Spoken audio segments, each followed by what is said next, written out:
बता देता हूँ इसके आंसर शीट। ये Chhattisgarh professional examination board Raipur BSc nursing entrance exam 2022 में हुई थी। टाइम है 2 से 4। ये जो इसका कोड है, ठीक है, और ये मॉडल नंबर है सेट सी डी वाला, ठीक है। तो ये अभी एग्ज़ाम हुई थी, उसका आज हम पेपर सोल्व करेंगे, ठीक है।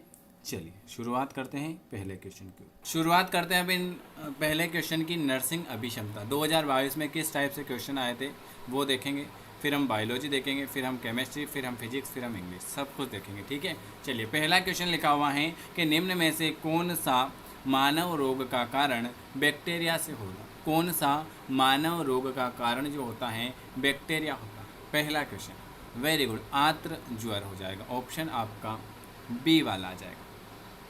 दूसरा क्वेश्चन है, कौन सा रोग कोरोना वायरस से संबंधित है। मर्स, सार्स, यह दोनों, या इनमें या ए या बी। कौन सा रोग कोरोना वायरस से संबंधित है। वेरी वेरी गुड, तो कोरोना वायरस से मर्स और सार्स यह दोनों संबंधित हैं, ऑप्शन आपका सी वाला आ जाएगा। तीसरा, निम्नलिखित में से कौन स्वास्थ्य का निर्धारक है। स्वास्थ्य का निर्धारक कौन हो जाएगा। तीसरे नंबर का क्वेश्चन, वेरी वेरी गुड, तीसरे नंबर का कौन स्वास्थ्य का निर्धारक है। तो वातावरण, वातावरण स्वास्थ्य, वातावरण ऐसा होगा तो स्वास्थ्य भी आपका ठीक रहेगा, ठीक है। चलिए, बच्चों का पोषण दशा का माप के निम्न 3 माननीय सूचकांक जो हैं वो कौन से। बच्चों के पोषण दशा का नाम के निम्न में से 3 मानवीय सूचकांक कौन कौन से। तो पहला तो है नाटापन, फिर उसकी निर्बलता, और फिर उसका कम वजन। पोषण की दशा, पोषण किस हिसाब से मिलता है उस हिसाब से पूछ रहे हैं। चलिए, आपका अगला पेपर परसों है। देखो, आप सभी के 24 तारीख को एग्ज़ाम है, उसके लिए आप सभी को हमारी तरफ से बधाई, बेस्ट ऑफ विशेष। भगवान से यही प्रार्थना करेंगे कि आप सब के अच्छा पेपर आए, और ज़रूर आप बताना कि आपका पेपर कैसा गया, और जो आपने यहाँ से पढ़ा था उसमें से कुछ आया या नहीं आया मुझे ज़रूर बताना इस नंबर पर व्हाट्सअप करके। और पेपर भी आप मुझे सेंड कर सकते हैं 9753749986 पर आप मैसेज कर सकते हैं और हमसे जुड़ सकते हैं, ठीक है। चलिए, और ज़रूर बताना कि आपको पेपर कैसा लगा। समुदाय उन्मुख देखभाल का औजार जो है वो क्या है। 5 नंबर डी वाला, सामुदायिक स्वास्थ्य नर्सिंग प्रक्रिया। किस दिनांक को स्वच्छ भारत अभियान शुरू किया गया। स्वच्छ भारत अभियान कब हुई थी। तो स्वच्छ भारत मिशन की शुरुआत जो हुई थी वो हुई थी 2 अक्टूबर 2014। कब हुई थी। 2 अक्टूबर 2014 को स्वच्छ भारत अभियान की शुरुआत हुई।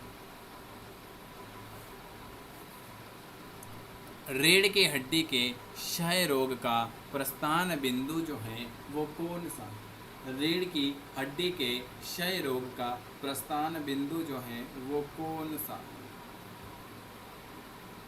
बताइए। लाइक, शेयर और सब्सक्राइब जरूर करें। 7 नंबर का बी वाला आ जाएगा, कैसे रुकी शरीर। प्रणाली जो शरीर के अंगों को रक्षा और सहारा देती हैं वो क्या कहलाती। प्रणाली जो शरीर के अंगों को रक्षा और सहारा देती हैं वो क्या कहलाएगी। 8 नंबर,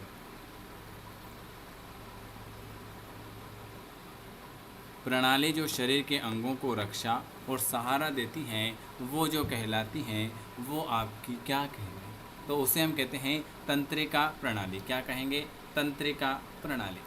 अगला क्वेश्चन क्या लिखा हुआ है आपके सामने, 2 तरह से संचार का दूसरा नाम क्या है। 2 तरह से संचार का दूसरा नाम क्या है। तो 2 तरह से संचार का दूसरा नाम प्रश्नोत्तर शैली हो जाएगा।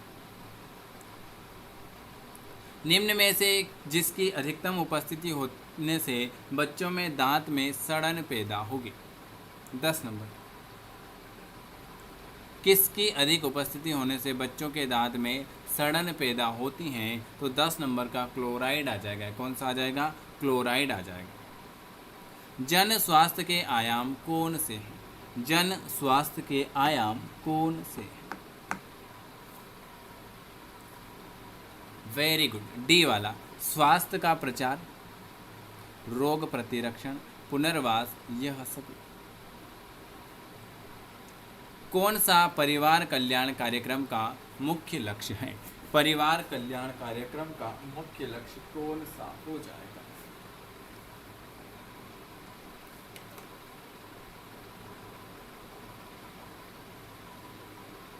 Very good. कौन परिवार कल्याण कार्यक्रम का मुख्य लक्ष्य हो जाएगा? तो वो हो जाएगा प्रजननक्षम उम्र के युगल। अगला, अधिकांश इंट्राक्रैनियन हेमरेज अधिकांशतः किस में होगा? नकसीर अधिकांशतः किस में होगा? Very good. बेसल गेंगलिया में। किस में होगा? बेसल गेंगलिया में। चलिए, अपने व्यवहार और भावना को समझने को आप क्या कहते हैं? अपने व्यवहार और भावना को समझने को आप क्या कहते हैं? उसे हम कहते हैं अंतर्दृष्टि। क्या कहते हैं? अंतर्दृष्टि कहते हैं। कुपोषण में शामिल नहीं है। कुपोषण में कौन शामिल नहीं है? कुपोषण में कौन शामिल नहीं? तो प्रोटीन की संतति। अगला, भारत में कोविड-19 के दूसरे चरण का टीका कब शुरू किया गया?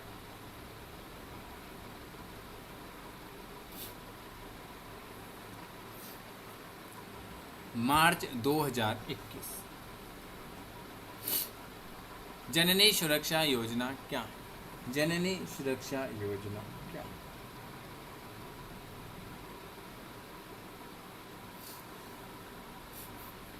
जननी सुरक्षा 100% केंद्र प्रायोजित योजना जो होगी जननी सुरक्षा योजना। अगला, जलने के बाद प्राथमिक चिकित्सा किस पर निर्भर करती है? जलने के बाद प्राथमिक चिकित्सा किस पर निर्भर करेगी? त्वचा की क्षति की गहराई पर। किस पर? त्वचा की क्षति की गहराई पर। अगला क्वेश्चन क्या लिखा हुआ है? National health policy. National health policy Bharat में किस वर्ष में कार्यान्वित की गई थी? नेशनल हेल्थ पॉलिसी भारत में किस वर्ष में कार्यान्वित की गई?